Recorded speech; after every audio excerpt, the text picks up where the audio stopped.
So Super Rugby round 14 got underway with just the one Friday game. The Reds going down to the Hurricanes, 38 points to 34 in Wellington. So a pretty close fought game for the Hurricanes. Tries to Bowen Barrett, 2 more for Ben Lamb. He's making it pretty hard for the All Black selectors to kind of ignore him, even if he did blow one try. Blade Thompson and Sam Lousy also got on the board. For the Reds, Tupou, Dalgunu, Pataya and Karevi. So 5 tries to 4. Pretty even contest in the end, but still another win for the Hurricanes. So yeah, it's another week where the Hurricanes were wearing their away jersey at home, and I can't let it go. I'm a very petty man. I don't know why it grinds my gears so badly.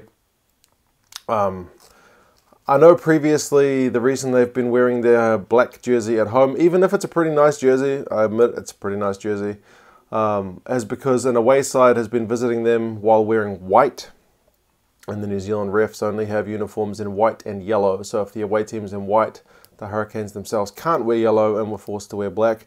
But this was against the Reds, who funnily enough were wearing red. So there was no clash. It was clearly just, I guess, a commercial thing that they're gonna, try to sell more away jerseys, or I don't know. But yeah, it's another week wearing their away jersey. And to be fair, when they've been wearing their away jersey at home, they've not been that great. They only beat the Reds by 4. They only beat the Sharks in the last kind of few minutes in extra time, and they didn't look that classy against the Sunwolves. So maybe they should rethink this whole black jersey at home. Apart from that bothering me, the game itself was actually pretty good. Forgive me that little rant. I mean, it was close at halftime, 24 points to 20, so 4 points the difference at halftime, 4 points the difference at the end. The Reds, clearly a different team from last week. Whatever Brad Thorne kind of said to them during the week, it seemed to work.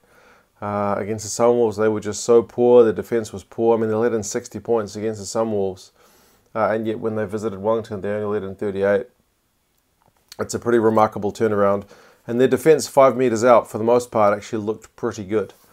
Even guys like Hamish Stewart, the youngster who was at fullback, even though he got subbed pretty early because he didn't have he missed a few tackles, but he got a turnover on the ground, and yeah, he got a try-saving tackle, kind of tackle bump on Ben Lamb to knock the ball out of his hand. So there was definitely a drive there to do better, and like I said in kind of the preview, it seems like adversity is their thing.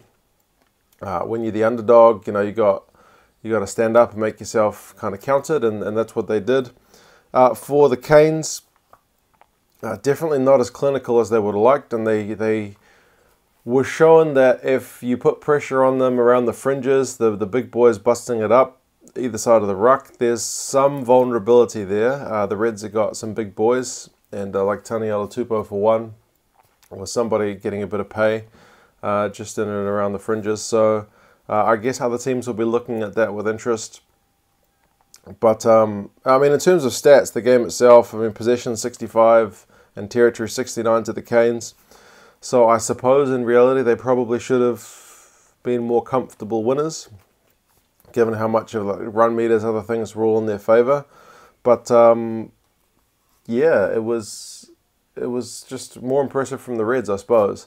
For the Canes, Peter Umaga Jensen looked pretty good on his debut. And as I said, Lamb just kind of continues on doing his thing. Good for Blade Thompson to get a start, and also good for him to get a try. For the Reds, man, Jono Lance, some of his kicking from hand was just shocking.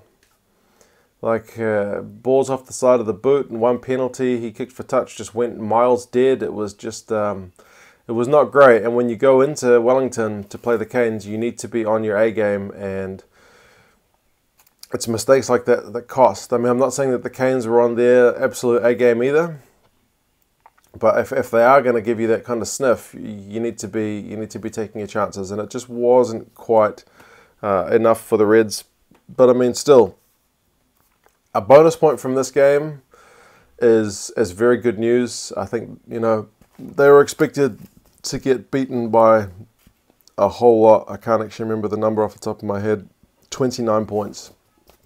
They were supposed to be beaten by 20, and then they got beaten by 4.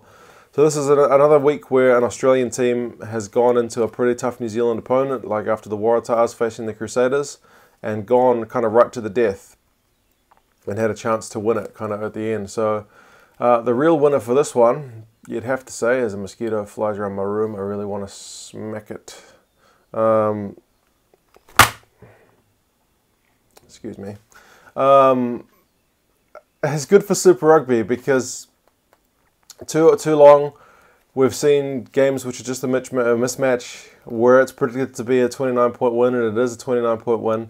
This is a week where the Reds have just been beaten by the bottom team by a massive margin, and then they've gone in and played one of the top teams and pushed them right to the 80th minute. So for Super Rugby, this is an absolute win. Hopefully this gives the Aussie teams a bit of confidence. They still need one team to actually get it over the line against the Kiwi opponent. But, I mean, based on recent results, they're not too far away.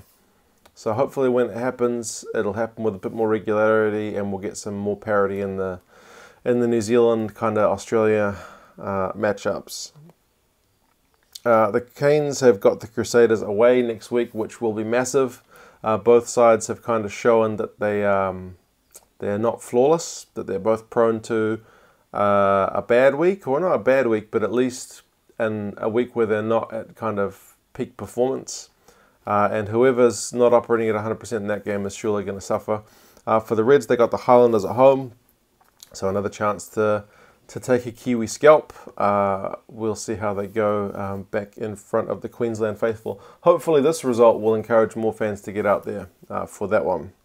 And also, Grant Nisbet, the commentator, doesn't really know how to say Thor. I mean, I'm prone to some pretty poor pronunciation myself at times, but I thought Thor was a pretty common one, especially with all the Marvel movies, but he kept calling him Tongan Tor, which was also grinding my gears. I must have been in a bad mood yesterday, because yeah, he did it twice, and I had to write a note about it.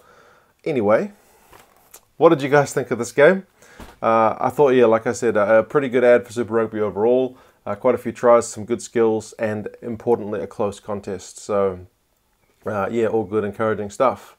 Lots of games tonight for Saturday. We'll see how they go, and if I can avoid being bitten by mosquitoes, all the more the better. All right, guys, I'll talk to you again another time. See you later.